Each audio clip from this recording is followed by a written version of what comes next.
మన Andhra Telangana March 24 news కి స్వాగతం. నా పేరు దేవి. నేటి వార్తలు. దేశ అంతర్గత భద్రత, శాంతి భద్రత పరిరక్షణలో పోలీసుల ధైర్యం, నిస్వార్థ సేవ స్ఫూర్తిదాయకమని కేంద్ర ఉక్కు భారీ పరిశ్రమ శాఖ సహాయ మంత్రి భూపతిరాజు శ్రీనివాస్ వర్మ అన్నారు. జిల్లా ఎస్పీ అద్నాన్ నయీం అస్మీ ఐపీఎస్ ఆధ్వర్యంలో భీమవరం మార్కెట్ యార్డులో నిర్వహించిన పోలీస్ అమరవీరుల సంస్కరణ దినోత్సవంలో పాల్గొన్న ఆయన దేశ రక్షణ కోసం ప్రాణత్యాగం చేసిన పోలీస్ అమరులకు శ్రద్ధాంజలి ఘటించారు. దేశ ప్రజల భద్రత, హక్కుల పరిరక్షణలో పోలీసులు కీలక పాత్ర పోషిస్తున్నారని పేర్కొన్నారు. రాత్రి పగలు తేడా లేకుండా పనిచేసే పోలీస్ వ్యవస్థకు మనమందరం రుణపడి ఉన్నాం అని అన్నారు. ఏదైతే 1959 అక్టోబర్ 21 నాడు జరిగినటువంటి ఒక సంఘటన ఉన్నదో, ఏదైతే జమ్మూ కాశ్మీర్ లో ఉన్నటువంటి లడఖ్ ప్రాంతంలో చైనా సైన్యంతో జరిగినటువంటి అత్యంత భీకర పోరాటంలో 10 మంది సిఆర్పిఎఫ్ జవాన్లు అమరులైనటువంటి సందర్భంలో 1960 అక్టోబర్ 21 నుండి వారి స్మారకంగా ఈ సంస్మరణ దినోత్సవాన్ని నిర్వహించడం జరుగుతుంది. పోలీసులు నిత్యం దేశ రక్షణలో, ప్రజల యొక్క ప్రాథమిక హక్కుల రక్షణలో నిమగ్నమై పనిచేస్తారనేటువంటి విషయాన్ని మనం ఈ సందర్భంగా గుర్తు తెచ్చుకోవాల్సినటువంటి అవసరం.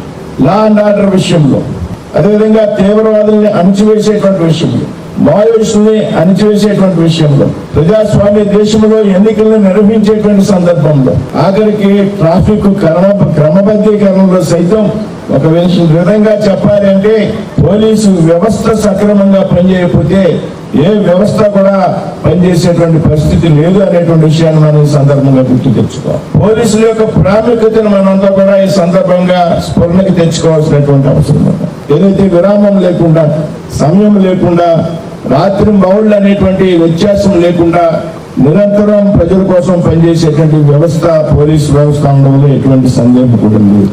ఓ పక్క దేశంలో సైనికులు సరిహద్దుల్లో దేశానికి రక్షణ కల్పిస్తూ ఉంటే, పోలీసులు దేశంలో అంతర్గతంగా ఉన్నటువంటి అనేక విషయాల నుండి దేశాన్ని, సమాజాన్ని కాపాడేటువంటి ఒక నైతికమైనటువంటి బాధ్యత భుజాన వేసుకున్నటువంటి మిత్రులు పోలీసు అనేటువంటి విషయాన్ని సందర్భంగా గుర్తు తెచ్చుకోవాలి. దేశ ప్రధాని నరేంద్ర మోడీ గారు ప్రతి దీపావళి పండుగ నాడు దేశ సరిహద్దుల్లోని సైనికులతో జరుపుకుంటారనేటువంటి విషయం మనందరికీ కూడా తెలుసు.